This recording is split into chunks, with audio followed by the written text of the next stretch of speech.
Hello friend, मैं आपका स्वागत करता हूं मेरा यूट्यूब चैनल डीकेडी क्रिएशन पर। आज के वीडियो में हम बात करने वाले हैं कुछ इंपॉर्टेंट क्वेश्चन जो कि हमारे सीयूसीएट एग्जाम में पूछा गया था, जो कि आपके आने वाले सीपेट एग्जाम में मदद कर सकता है एक अच्छा स्कोर लाने में। तो चलिए शुरू करते हैं आज का वीडियो।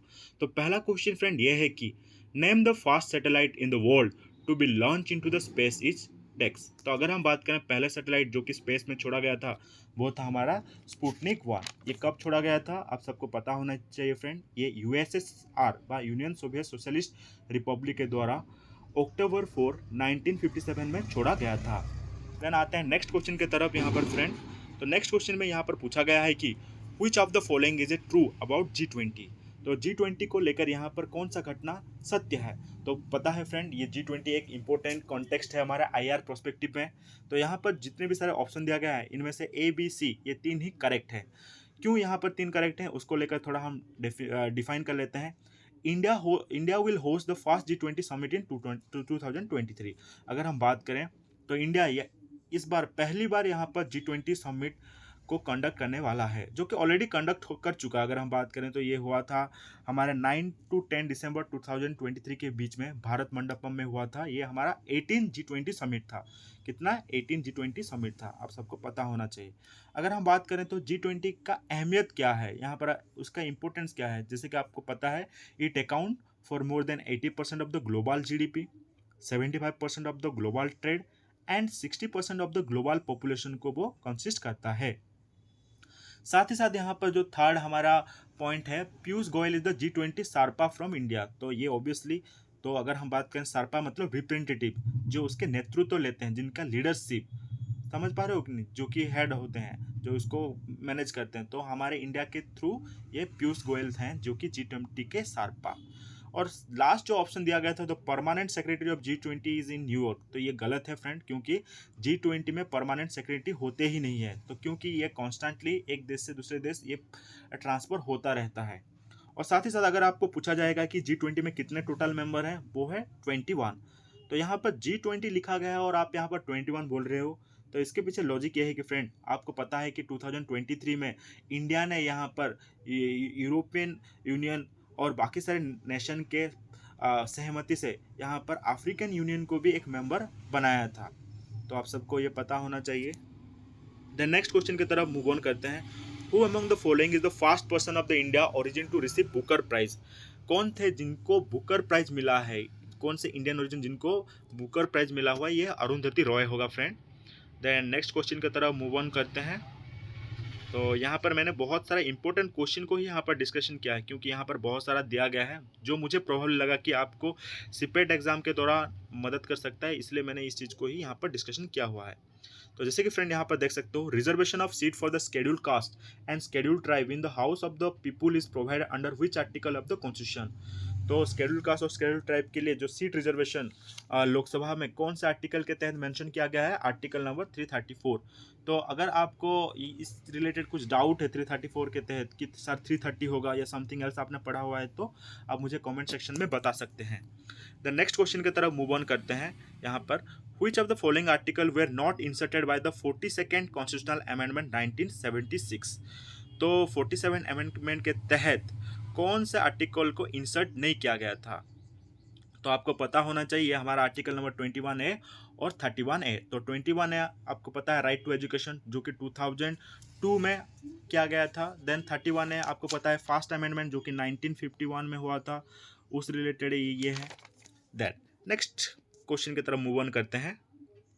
यहाँ पर पूछा गया है कि who in the constituent assembly set the doctrine of the independence was not to be raised to the level of a dogma so as to be enable the judiciary to function as a kind of super legislature और super executive। तो ये कहने वाले कौन से व्यक्ति थे, ए अय्यर। ए अय्यर को अदरवाइज कहा जाता है सर अलादी कृष्ण अय्यर के नाम से भी हम उनको जानते हैं। देन नेक्स्ट क्वेश्चन की तरफ मूव ऑन करते हैं। यहाँ पर दिया है parliament of India consist of, यहाँ पर आप सभी को पता है प्रेसिडेंट, राज्यसभा, लोकसभा, इन तीनों को मिलाकर हमारा पार्लियामेंट कंसिस्ट करता है। और पार्लियामेंट हमारे आर्टिकल नंबर किसमें मेंशन किया गया है, आर्टिकल नंबर 79 में। 80 में है राज्यसभा और 81 में है हमारा लोकसभा। तो नेक्स्ट क्वेश्चन की तरफ मूव ऑन करते हैं यहाँ पर फ्रेंड। तो चलते हैं नेक्स्ट क्वेश्चन की तरफ। Which constitutional amendment lower the voting age from 21 year to 18 year. तो कौन से संविधान जो अगर हम बात करें यहाँ पर कॉन्स्टिट्यूशनल अमेंडमेंट में 21 साल से 18 साल किया गया था, मतलब पहले 21 साल की उम्र के लोग वोट देते थे, अभी उसको रिड्यूस करके 18 साल की उम्र के लोगों को इंक्लूड किया गया था। वो था हमारा 61st अमेंडमेंट एक्ट 1988 के तहत ये किया गया था, जहाँ पर एज वोटिंग एज को रिड्यूस किया गया था 21 से लेकर 18 तक। अगर हम बात करें यूनिवर्सल एडल्ट फ्रेंचाइज जो कि हमारे भारत के संविधान के कौन से आर्टिकल में मेंशन किया गया है, वो है article number 326। Then next question की तरफ मूव ऑन करते हैं। यहाँ पर पूछा गया है कि the constitutional amendment of 1976 were added 3 words to the preamble of the Constitution of India। तो अगर हम बात करें कॉन्स्टिट्यूशनल अमेंडमेंट 1976 के तहत किन 3 वर्ड को इंक्लूड किया गया था, ये सबको आपको पता है, सोशलिस्ट, सेकुलर, इंटीग्रिटी। तो नेक्स्ट क्वेश्चन की तरफ मूव ऑन करते हैं यहाँ पर friend. Which was the first reported case of public interest litigation seeking relief for the under trial prison in jail। तो ये कौन से केस के तहत था, ये हुसैन नारा खातून वर्सेस स्टेट ऑफ बिहार जो कि 1917 में हुआ था। तो इसका पर्पस क्या था, यहाँ पर किस रिलेटेड ये था, the case focus on inhuman condition of prison under trial prison. तो यहाँ पर उनके जो इनह्यूमन कंडीशन को लेकर ये केस लड़ा गया था। देन अगर हम बात करें पीआईएल को इंडिया में लाने का काम किसने किया था, वो थे हमारे पीआर कृष्णम अय्यर और जस्टिस पीएन भगवती, जो कि 1980s के अराउंड लाया गया था, I think so. Then next question को डिस्कशन करते हैं यहाँ पर। तो चलते हैं नेक्स्ट क्वेश्चन की तरफ। यहाँ पर पूछा गया है कि which fundamental rights are available to all person. तो यहाँ पर कौन सा आर्टिकल्स हमारे फंडामेंटल राइट्स जो कि हमारे सभी लोगों के लिए यहाँ पर इम्प्लीमेंटेड किया गया है, मतलब सभी लोग इस चीज़ को एंजॉय कर सकते हैं, वो हमारा होगा ए, बी, सी और डी। क्यों यहाँ पर फ्रेंड, तो अगर हम बात करें हमारा फंडामेंटल राइट्स जो कि है 14, 20, 21, 21A, 22, 23, 24, 25, 26, 27 एंड 28, ये सभी के लिए अवेलेबल है, बोथ सिटीजन और फॉरेनर। बट अगर हम इसमें से कुछ स्पेसिफाई करें जो कि आर्टिकल नंबर 15, 16, 19, 29 एंड 30 खाली हमारे सिटीजन ऑफ इंडिया के लिए अवेलेबल है। तो आपको मेरे जो मैं बोल रहा हूँ उस चीज़ को नोट डाउन कीजिए, ये सबसे इंपॉर्टेंट है। यहाँ पर जो टिक किया हूँ ये उतना ज़्यादा इंपॉर्टेंट मैटर नहीं करता है, जो मैं बोल रहा हूँ ये आपके लिए बहुत क्रूशियल है। देन यहाँ पर नेक्स्ट क्वेश्चन की तरफ आते हैं। Which constitutional amendment and the part of A, B, C category of state and implement the state recognition scheme. तो ए, बी, सी कॉन्सेप्ट को यहाँ पर क्या किया गया था, उसको इम्प्लीमेंट किया गया था और साथ ही साथ उसके तहत एक स्टेट रिकॉग्निशन स्कीम फॉर्म किया गया था। समझ पा रहे हो कि नहीं यहाँ पर। तो अगर हम बात करें इसी रिलेटेड, तो हमारा स्टेट रिकॉग्निशन एक्ट कब हुआ था, 31 अगस्त 1956 में फॉर्म किया गया था और इसके तहत हमारे जो ए, बी, सी कॉन्सेप्ट था उसको अल्टर कर दिया गया था। तो आपको क्लियर मैं आपको बताया अभी, तो फिर से मैं अपने वर्ड को रीडिफाइन कर लेता हूँ। यहाँ पर सिंपली पूछा गया था कि ए, बी, सी को कौन से अमेंडमेंट के तहत एंड कर दिया गया था, तो वो था हमारा 7th अमेंडमेंट तहत, और उसके तहत क्या हुआ था, एक स्टेट रिकॉग्निशन एक्ट लाया गया था, कब, 31 अगस्त 1956 के तहत। द नेक्स्ट क्वेश्चन की तरफ मूव ऑन करते हैं। Which constitutional amendment abolish the private purse and privilege of former ruler of Princy state. तो अगर हम बात करें तो ये हमारा 26 अमेंडमेंट 1971 के तहत लाया गया था। तो ये क्या कहने की कोशिश कर रहा है, तो इसके तहत क्या होता है, privilege and allowance from the central government cease to exist which were implement after a 2 year legal battle. तो अगर हम बात करें यहाँ पर जो हमारे प्रीवियस पर्स जो कि हमारे रॉयल फैमिली को दिया जाता था, तो उसको यहाँ पर हटाने के काम किया गया था, आई थिंक सो। थोड़ा अगर मैं गलत बोल रहा हूँ तो आप मुझको करेक्ट कर लेना। देन उसके बाद नेक्स्ट क्वेश्चन की तरफ जाते हैं यहाँ पर फ्रेंड। ये हमारा नेक्स्ट क्वेश्चन आते हैं। यहाँ पर बोला गया है कि the author of essay on toleration is, किसने एसे ऑन टॉलरेशन लिखा है, वो है हमारे जॉन लॉक, जिनको हम फादर ऑफ लिबरलिज्म कहते हैं, जो कि लिमिटेड गवर्नमेंट के सपोर्टर हैं, जो कि स्टेट को नेसेसरी इविल कहते हैं, जो कि अगर हम बात करें एक क्लासिकल लिबरलिस्ट हैं। द नेक्स्ट क्वेश्चन की तरफ आते हैं। Who among the following theorist is known for his work on the theory of resource equality. तो थ्योरी ऑफ रिसोर्स इक्वलिटी को लिखने वाले कौन से थिंकर थे, तो वो हमारे रोनाल्ड डॉर्किन थे। Then who describe democracy as the tyranny of majority, तो किसने यहाँ पर डेमोक्रेसी को टायरनी ऑफ द मेजोरिटी कहा था, वो थे टोक्वाविल। तो टोक्वाविल ने ये चीज़ अपनी किताब डेमोक्रेसी इन अमेरिका में बताया था। द नेक्स्ट क्वेश्चन की तरफ मूव ऑन करते हैं यहाँ पर फ्रेंड। यहाँ पर कुछ फेमिनिस्ट थिंकर और उनके बुक को दिया गया है। जैसे कि आपको पता है साइमन डी बिहेवियर ने सेकंड सेक्स लिखा है, बेटी फ्रीडमैन के द्वारा the feminine mystique, then Germaine Greer के द्वारा the female eunuch, then S Moller Okin के द्वारा जस्टिस, जेंडर और फैमिली। तो ये सब हमारे फेमिनिस्ट थिंकर और उनका किताब है।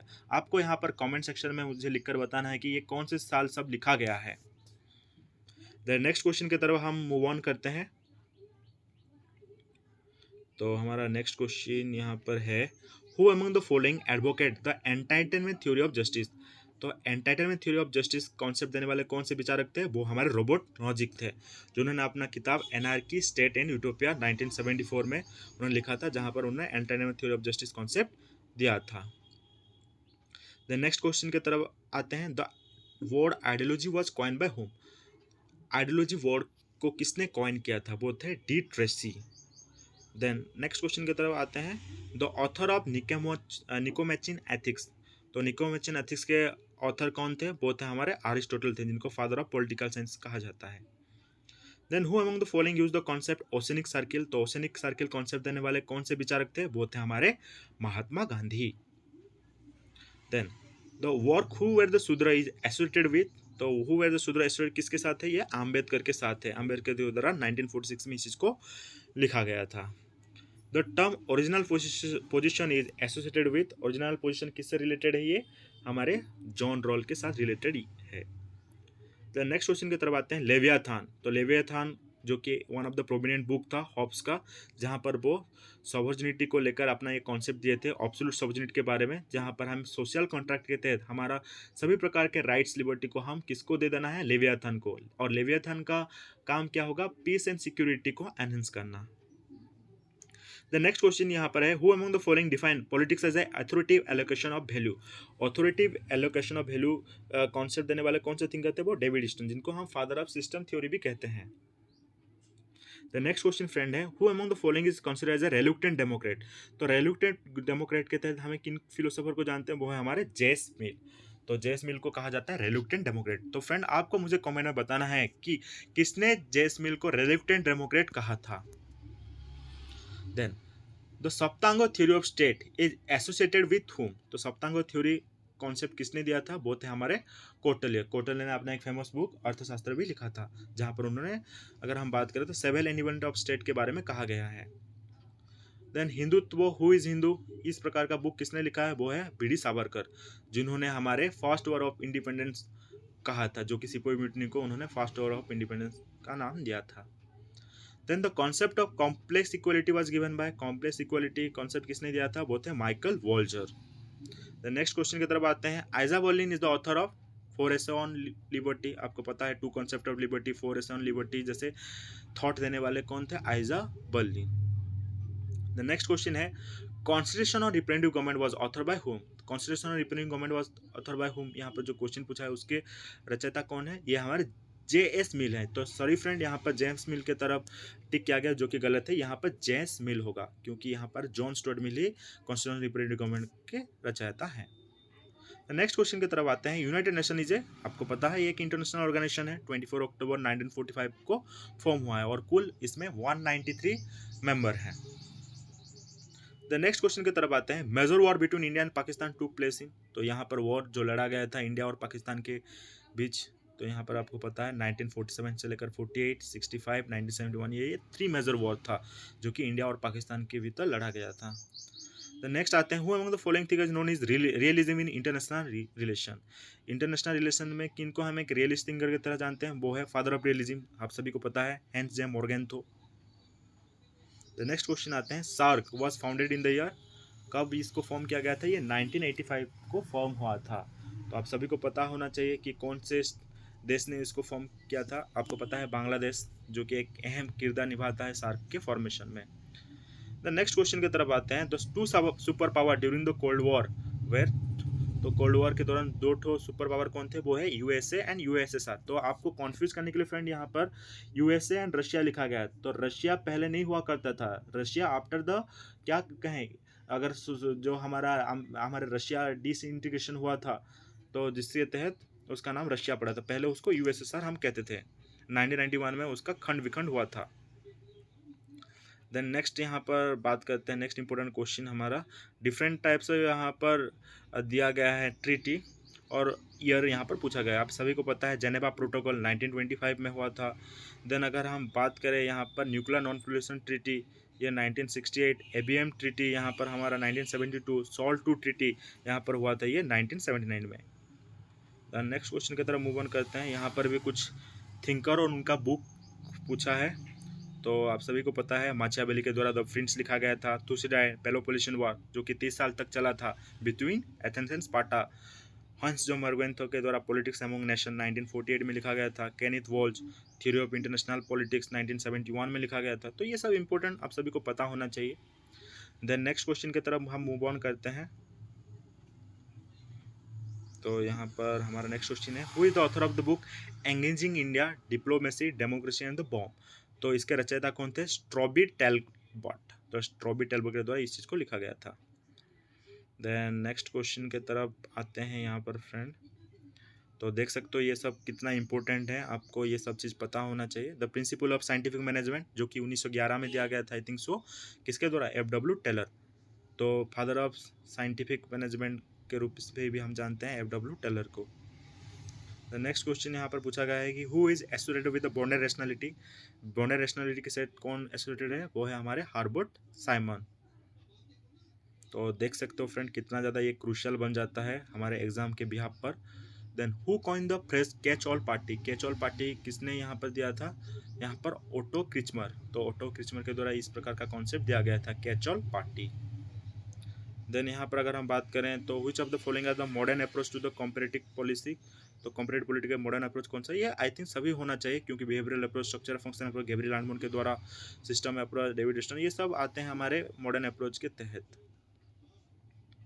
देन कौन यहाँ पर एलियस्ट थिंकर नहीं है, ये आपको पता है, जेस कॉम्प्टर, कैपिटलिज्म सोशलिज्म और डेमोक्रेसी जिन्होंने लिखा था। बाकी सारे जितने भी हैं पैरेटो, मिचेल्स एंड मॉस्का, ये सब इलाइट थिंकर में आते हैं। देन नेक्स्ट क्वेश्चन की तरफ आते हैं फ्रेंड। तो आई थिंक हमारा ये क्वेश्चन सेशन कंप्लीट हो चुका है। तो मैंने यहाँ पर प्रोबेबली कुछ इंपॉर्टेंट क्वेश्चन आपके साथ डिस्कशन किया है। अगर आपको मेरा वीडियो ये पसंद आया है तो आप लाइक शेयर सब्सक्राइब कीजिए। अगर कुछ भी भूल चूक हुआ है तो आप मुझे कमेंट सेक्शन में बता सकते हैं। मैं नेक्स्ट टाइम कोशिश करूँगा कि और बेहतरीन तरीके से आपको बता सकूँ। तो आज की वीडियो में बने रहने के लिए आप सबका शुक्रिया, थैंक यू।